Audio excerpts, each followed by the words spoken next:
কি ব্যাপার বলো।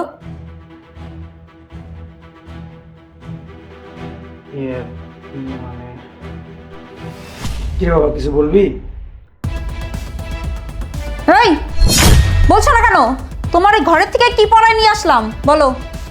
দেখো নেহা, তুমি বিষয়টা যতটা সহজভাবে বলছো, বিষয়টা কিন্তু এতটা সহজ না। ওনারা আমার বাবা মা, আমি এত সহজভাবে বলতে পারছি না। ও আচ্ছা, তুমি বলতে পারবা না, ঠিক আছে। তুমি যে হয়তো বলতে পারবা না, তাহলে আমিই বলে দিচ্ছি।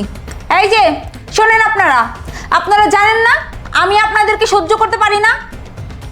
আপনার ছেলে যদি এই বাড়িতে আপনাদেরকে রাখে, তাহলে আমি আপনার ছেলে সংসার করব না, আমি এই বাড়ি ছেড়ে চলে যাব। ডিসিশন আপনার ছেলের কাছে। এখন আপনার ছেলে ডিসিশন নিক, আপনার ছেলে কি করবে, এই বাড়িতে আপনাদেরকে রাখবে নাকি আমাকে রাখবে।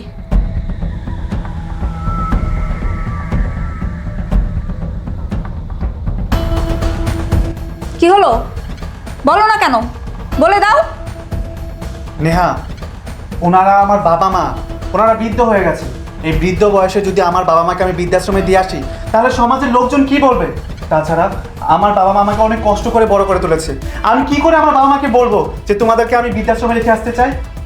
সমাজের লোককে কি বলবে সেটা আমার দেখার বিষয় না, আমার শান্তিটাই আগে দরকার। তুমি তোমার বাবা মাকে বলে দাও তুমি তাদেরকে বৃদ্ধাশ্রমে পাঠাতে চাও। ঠিক আছে বৌমা, তুমি যখন চাও না আমরা এখানে থাকি, আর আমাকে তো তুমি সহ্য করতে পারো না, আমরা চলেই যাবো। আমাকে জন্য তোমাকে স্বামী স্ত্রীর ভিতরে অশান্তি করে কোনো লাভ নেই। কি কও, আমাকে যে গ্রামে বাড়িটা আসছে, আমরা ওইখানেই চলে যাবো, এইখানে আর থাকো না। না, এইটা বললে তো হবে না। আপনারা গ্রামে যেতে পারবেন না। ও, আপনারা গ্রামে থাকবেন আর প্রত্যেক মাসে আপনার ছেলের কাছ থেকে টাকা নেবেন, এইটা তো হইব না।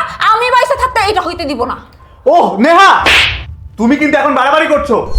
এই এই তোর এত বড় সাহস, তুই আমার গায়ে হাত তুললি? হ্যাঁ, তুই আমারে থাপ্পড় মারলি? তুই ভুলে গেছস আমি কে? আমার ভাই একজন পুলিশ অফিসার। আমার গায়ে হাত তোলার অপরাধে তোর নামে আমি মামলা করব। তোদের আমি জেলের ভাত খাওয়াই ছাড়বো, তোদের 14 গোষ্ঠীর নামে আমি মামলা করব। বৌমা থাক, আমাদেরকে নিয়ে সংসারে অশান্তি করো না। এই বয়সে জেলের ভাত খাওয়াতে গ্রামে গিয়া না খাই থাকে, সেটা অনেক ভালো। আর আমি তোমার কথা দিতেছি, আমার ছেলের কাছ থেকে আমার একটা টাকাও নিব না। তুমি কি কও? তুমি ঠিকই কইছো, আমার পোলার টাকার দরকার নেই। আমরা চাই আমাকে পোলা যেন সুখে থাকে, তাও তুমি আর আমার পোলার সাথে খারাপ ব্যবহার করো না। আমার পোলারে তুমি আর তোমার ভাইয়ের ভয় দেখাইও না, আমরা চলে যাব। ঠিক আছে, কথাটা যেন মনে থাকে। আমি যদি কখনো শুনছি আপনার ছেলের কাছ থেকে টাকা চাইছেন, তাহলে তো বোঝেনি আমি পুলিশের বোন, 14 গোষ্ঠীর জেলের ভাত খাওয়াই ছাড়বো। ঠিক আছে বৌমা, আমরা চলে যাইতেছি, আর কখনো কোনোদিনও আমরা তোমাকে কাছে আমো না।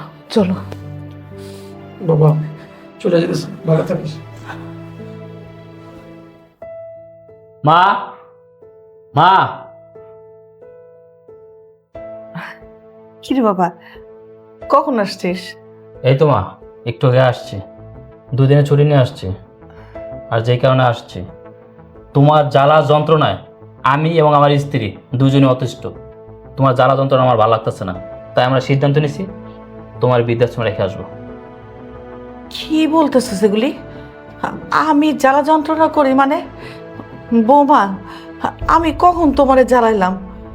আমি তো তোমারে কোনো বিরক্ত করি না। জ্বালান না তো কি করেন? হ্যাঁ, আমার কি ঠেকা পড়ছে আপনারা আমার সংসারে রেখে আপনার সেবা যত্ন করব? আমি আপনার ছেলেকে সাফ সাফ করে বলে দিছি, আপনি যদি এই বাড়িতে থাকেন তাহলে আমি এই বাড়িতে থাকবো না, আপনার ছেলের সাথে সংসারও করবো না। শুনছো তো? হ্যাঁ, কি বলছে? তুমি যদি এই বাড়িতে থাকো তাহলে তোমার ছেলের উপর সংসার করবে না। দেখো মা, তুমি ঘাবড়াও না, তুমি বৃদ্ধাশ্রমে চলে যাও, ওইখানে ভালো থাকবা। তোমার বয়সে অনেক মানুষ ওইখানে আছে, তুমি চিন্তা করো না। মাঝে মাঝে আমি তোমার ছেলের উপর দেখে আসবো। ভাইয়া, এইগুলো কি শুনতেছি? তুই নাকি মাকে বৃদ্ধাশ্রমে পাঠাতে চাচ্ছস?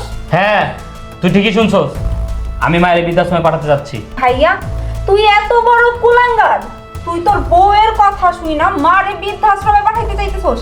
যে মা তোর জন্য এত কষ্ট কইরা তোর লেখাপড়া করায় পুলিশ বানাইছে। এই, তুই কোন দেশের ভালো? হ্যাঁ, তোর শ্বশুর শাশুড়ি কোথায়? তুই তাদের সাথে কি করছিস? তুইও তো তোর শ্বশুর শাশুড়ি বৃদ্ধাশ্রমে পাঠাতে চাইছিস। মানে ভাইয়া, তুমি এইসব কিভাবে জানো? তোমাকে এইসব কে বলছে? কে বলছে? শ্রাবণ বলছে। তুই কথা কথা শ্রাবণকে ভয় দেখাস, তোর শ্বশুর শাশুড়িকে ভয় দেখাস।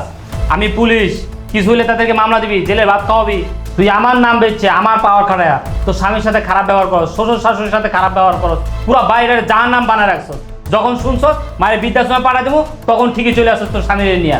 ও নিজের মায়ের জন্য খুব দরদ, খুব মায়া, শ্বশুর শাশুড়ির জন্য মায়া নাই না?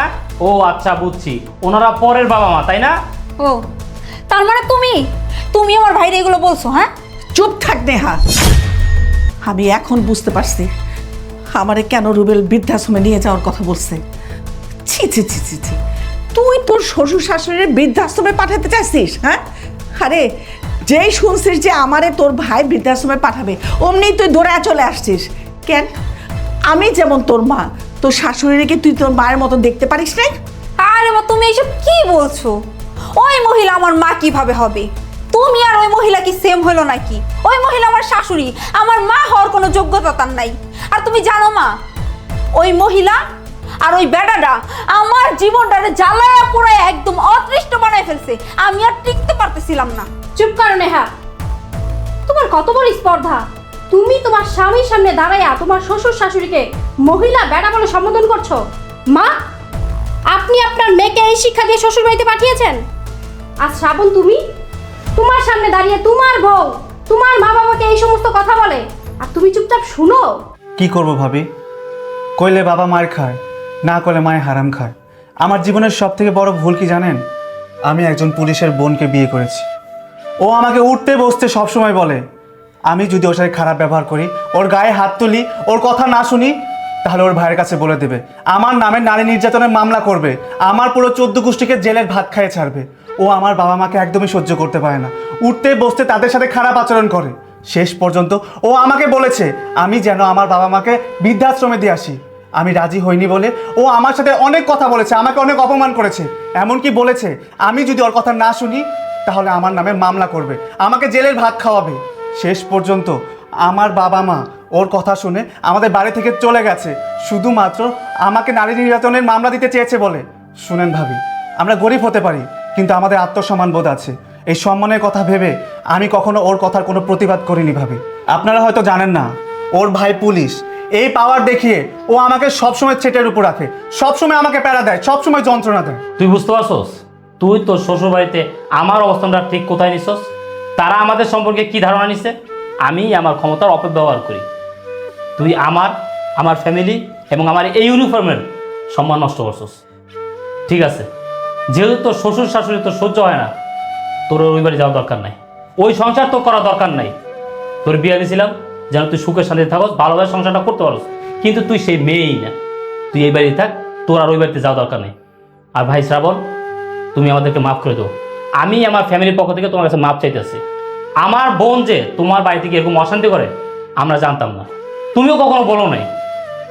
যাই হোক, প্রত্যেকটা মানুষেরই ভালোভাবে বাঁচার অধিকার আছে। তুমি আমার বোনকে আমাদের বাড়ি রেখে দাও। আম্মা, আপনি আমাদের কথা কিছু মনে করবেন না।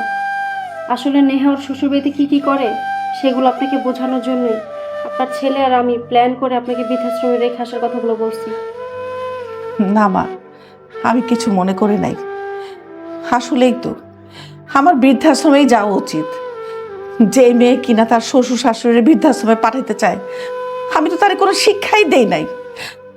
আমার আসলে বৃদ্ধাশ্রমেই যাওয়া উচিত। তোমরা আমার বৃদ্ধাশ্রমেই পাঠায় দাও। না আম্মা, আমি আপনাকে কোনো দিনও বৃদ্ধাশ্রমে রেখে আসতে বলবো না, কারণ আপনি আপনার মেয়েকে শিক্ষা দিয়ে শ্বশুরবাড়িতে পাঠাতে না পারলে কি হবে? আমার বাপ মা আমাকে যথেষ্ট শিক্ষা দিয়ে শ্বশুরবাড়িতে পাঠিয়েছে। মা, ভাইয়া, আমি ভুল করছি, তোমরা প্লিজ আমার মাফ করে দাও। আমার ভাই পুলিশ অফিসার, এই জন্য আমি সব সময় আমার স্বামী, আমার শ্বশুর শাশুড়ি সবাইরে ক্ষমতা দেখাইছি। আমি সব সময় আমার স্বামীর থ্রেট দিছি, আমার শ্বশুর শাশুড়ির থ্রেট দিছি। মা, তোমরা আমার মাফ করে দিও। শ্রাবণ, আমি তোমার সাথে অনেক খারাপ ব্যবহার করছি, আমার শ্বশুর শাশুড়ির সাথে আমি অনেক খারাপ ব্যবহার করছি। বিশ্বাস করো, আমি আর খারাপ ব্যবহার করব না কারোর সাথে। মা, ভাইয়া, আমি তোমাদের বাড়িতে থাকতে চাই না।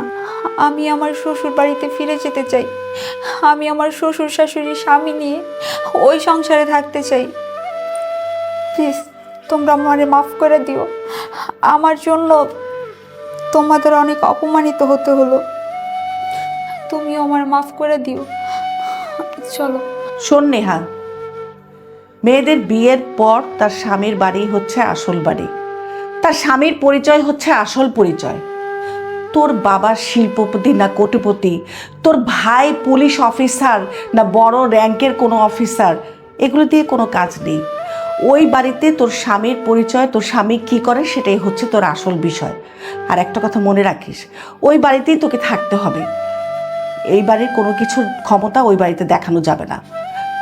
সবচেয়ে বড় কথা হচ্ছে, একটা মেয়ের যখন বিয়ে হয়ে শ্বশুরবাড়িতে যায়, সে যেমনই থাকুক, তার শ্বশুর শাশুড়ি, তার স্বামী, তাদেরকে নিয়ে সারা জীবন পার করতে হয়। আরেকটা কথা, তোকে আমরা খুব আদর করে এই সংসার থেকে লাল শাড়ি পরিয়ে বিদায় করেছি। তোর যদি ওই সংসার থেকে কোনোদিন বের হতেই হয়, তাহলে সেটা হবে সাদা কাফনের কাপড়। কথাটা যেন অবশ্যই মনে থাকে। হ্যাঁ মা, বুঝতে পারছি। আমি আমার জীবন আর কোনো দিন আমার শ্বশুর শাশুড়ি স্বামীর সাথে খারাপ ব্যবহার করব না। বাবা শ্রাবণ, যাও বাবা, ভিতরে যাও, আমাদের সাথে খাওয়া দাওয়া করে তারপরে যাও। না মা, আমরা আর ভেতরে যাব না। আমি এখন এইখান থেকে গ্রামে যাব। গ্রামে গিয়ে আমার শ্বশুর শাশুড়িকে ফিরে নিয়ে আসব। আমরা সবাই একসাথে থাকবো। চলো। আসি মা, আসি ভাইয়া। ঠিক ভাবি, আছে আসি। বাবা, চলো। ভালো থেকো। এই না হলে আমার বুদ্ধিমতী বউ। আমি খুব খুশি হয়েছি বৌমা।